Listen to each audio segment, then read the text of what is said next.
Hello दोस्तों, कैसे हैं आप लोग। तो आज मैं बात करने वाला हूँ मून नाइट एपिसोड 6 को एक्सप्लेन करने वाला हूँ कि इस एपिसोड में क्या क्या देखने को मिला है। तो चलिए बिना किसी देरी का वीडियो को स्टार्ट करते हैं। यहाँ पे मार्क स्पेक्टर को गोली लग जाती है। जब मार्क को गोली लगता है तो वो पानी में गिर जाता है और उसके आगे का सीन इस एपिसोड में दिखाया जाता है। स्टार्टिंग में दिखाया जाता है जहाँ पे हैरो जो है मार्क को बाहर निकालता है और उसके पास जो मूर्ति रहती है एमिट की, वो उससे ले लेता है। वहीं पे छुपके से लायला सब कुछ देखती रहती है और हैरो जो है वो एमिट की मूर्ति लेके वहाँ से निकल जाता है और लायला उसके पीछे ही चलने लगती है उससे बदला लेने के लिए। आगे जाके चेक पोस्ट होता है जहाँ पे कई सारे ऑफिसर्स होते हैं और हैरो को रोक देते हैं, लेकिन हैरो वहाँ निकलता है और अपने स्टिक से, जिस स्टिक से वो सभी के आत्माओं को तौलता है, उससे अपनी पावर को यूज़ करता है और वहाँ पे सारे ऑफिसर्स को मार देता है। सिर्फ एक ऑफिसर बचता है तो उसे वो अपनी टीम में मिला लेता है। वहीं पे लायला उसे मारना चाहती है, लेकिन वहीं पर एक डेड बॉडी के अंदर टेवरेट मतलब जो हिप्पो गॉड थी उसकी आत्मा चलाती है और वो लायला से बात करती है और कहती है कि तुम अकेले हैरो को नहीं हरा सकती हो, इसीलिए तुम्हें जाना होगा उस जगह जहाँ पे मून नाइट मतलब घोचू गॉड जो है वो कैद है और तुम्हें उसे आज़ाद करना पड़ेगा, तभी मार्क जो है वो वापस आ पाएगा। ये सुनने के बाद लायला समझ जाती है कि अब उसे मून नाइट को मतलब घोचू गॉड को फिर से आज़ाद करना होगा। हैरो भी वहीं पहुंचता है जहां पे एमिट की मूर्ति भी वहीं पे कैद रहती है। एमिट की मूर्ति वहां पे पटकने के बाद एमिट आज़ाद हो जाती है, जो कि एक क्रोकोडाइल के जैसी होती है। वहीं पे लायला चुपके से उस रूम में जाती है जहाँ पे घोचू की मूर्ति रहती है। उस घोचू की मूर्ति को वो तोड़ के घोचू को आज़ाद कर देता है, लेकिन घोचू को आज़ाद होते ही वो समझ जाता है कि मार्क अब इस दुनिया में नहीं रहा, इसीलिए वो चाहता है कि लायला उसकी अवतार बने। लेकिन लायला उससे इम्प्रेस नहीं होती है और कहती है कि मैं तुम्हारी अवतार नहीं बनूंगी। जिस तरह से तुमने मार्क को अपने जाल में फंसाया, मैं तुम्हारे जाल में नहीं फंसूंगी और मैं कभी भी तुम्हारा अवतार नहीं बनूंगी, और उसे रिजेक्ट कर देती है।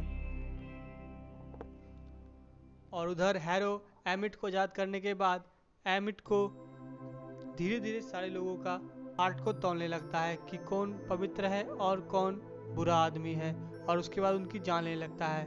वहीं घोचू आज़ाद होने के बाद एमिट से लड़ाई करता है और उसे रोकने की कोशिश करता है, लेकिन एमिट कहती है कि तुम भी तो वही करते जो मैं करता हूँ। लेकिन घोचू कहता है कि नहीं, मैं किसी को क्राइम करने से पहले ही नहीं मारता हूँ।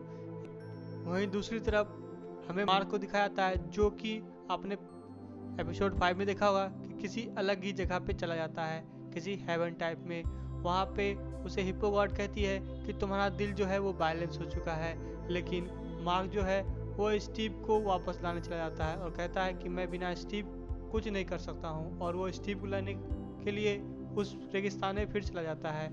रेगिस्तान जाने के बाद स्टीव से मिलने के बाद वो भी वहाँ पे सैंड स्टोन बन जाता है, लेकिन वहीं पे एक दरवाज़ा होता है जो उसे डायरेक्ट फिर से जिंदा कर देगा।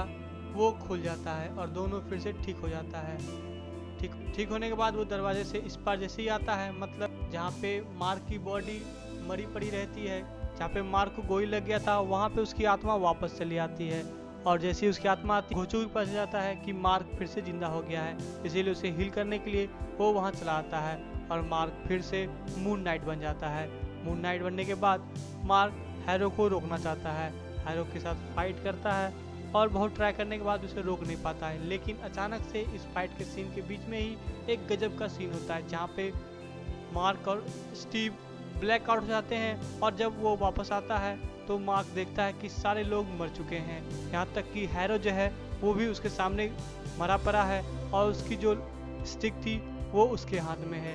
वो स्टीव से पूछता है क्या तुमने ये सब कुछ किया, तो स्टीव कहता है कि नहीं, मैंने कुछ नहीं किया। और यहाँ तक कि लायला ये पूछती है कि तुम कितने ज़्यादा खतरनाक हो गए थे। इसका मतलब ये यहाँ पे उसके थर्ड कैरेक्टर का हिंट था। आगे जाके हमें दिखाया जाता है जहाँ पे एमिट और घोचू भी फाइट करते रहता है, लेकिन इस सारे सीन से पहले ही लायला को एक गॉड बताया जाता है कि उसे मारना है तो उसे एक मूर्ति में नहीं बल्कि किसी इंसान के शरीर में कैद करना होगा, मतलब कि हैरो के शरीर में कैद करना होगा। उसके बाद वो लोग वही करते हैं और मंत्र पढ़ के एमिट की आत्मा को हैरो के शरीर में कैद कर देते हैं। यहीं पे एमिट का काम खत्म हो जाता है, मतलब उसके शरीर में कैद हो जाता है। लेकिन घुचू चाहता है कि मार्क जो है वो हैरो को मार दे, जिससे एमिट भी खत्म हो जाएगी। लेकिन मार्क उसे नहीं मारता है और मार्क इस सारे लफड़े होने से पहले घोचू से वादा करवाता है कि ये सब होने के बाद वो मार्क को और स्टीव को आज़ाद कर देगा। और यहाँ पे वही वादा घोचू पूरा करता है, मार्क और स्टीव को आज़ाद कर देता है। अब वो उसका अवतार नहीं बन रह सकता है। लायला जो है वो टेम्पोररी अवतार बनती है हिप्पो गॉड की, जो इसमें बहुत ही खतरनाक कॉस्ट्यूम के साथ वहाँ पे आती है और फाइट भी करती है। एक्चुअल में ये सब कुछ होने के बाद मार्क को फिर से दिखाया जाता है उसी घर में जहाँ पे स्टीव रहता है, और मार्क और स्टीव दोनों अब ठीक हो चुके हैं और वहाँ पे वो अच्छे से रह रहा है। उसके बाद जैसे ही वो बेड से उठता है और वो फिर से गिर जाता है, मतलब उसके पैर में अभी भी वो रस्सी लगी हुई है, जो रस्सी वो स्टार्टिंग फर्स्ट एपिसोड में आपने देखा था। और यहीं पे पूरा एपिसोड ख़त्म हो जाता है।